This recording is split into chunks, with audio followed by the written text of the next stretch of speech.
Hi, I'm Uma Girish, grief guide, certified life purpose coach, and award-winning author.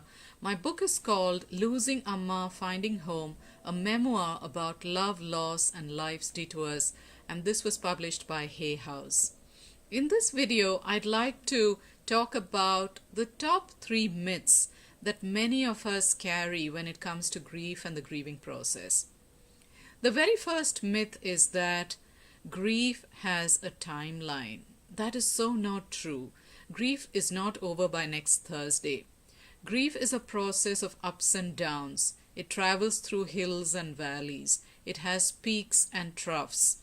So, this idea that grief should be over in a particular amount of time is what helps foster the notion that grief should be over soon, and when we don't get over our grief in a prescribed amount of time, we tend to have judgments around it.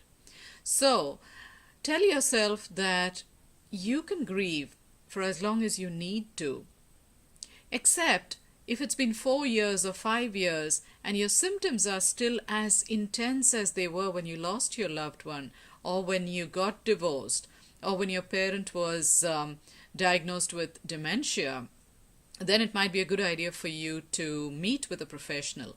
But otherwise, in most cases, grief takes as much time as it needs to take. Myth number 2 is that grief is a linear process. Grief is certainly not linear, it is more circular. So sometimes we find ourselves doing well for a couple of weeks or maybe 10 days, and then we are back exactly where we started. That's just the nature of grief. It does not progress in a linear, orderly fashion. It's more like a chaotic, messy, confused doodle or scribbles on a page. That's the nature of grief. So don't worry if you find yourself having these typical ups and downs with the grieving process. That is completely natural, and as time passes, you will find that you deal with it in the ways that are most comfortable to you.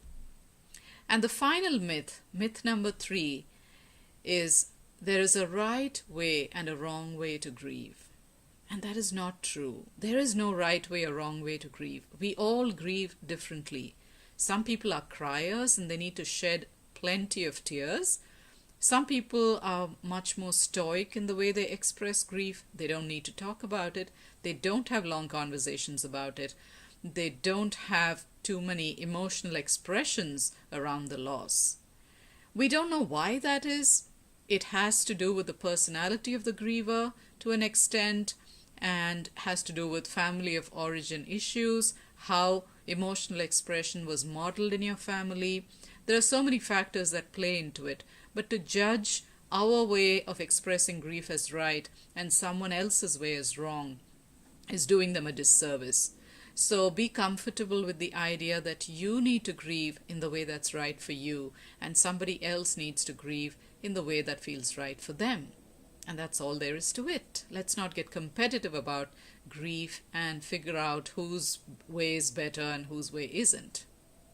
So I hope these tips will be useful in the way you try and understand your grief and also understand other people's grief.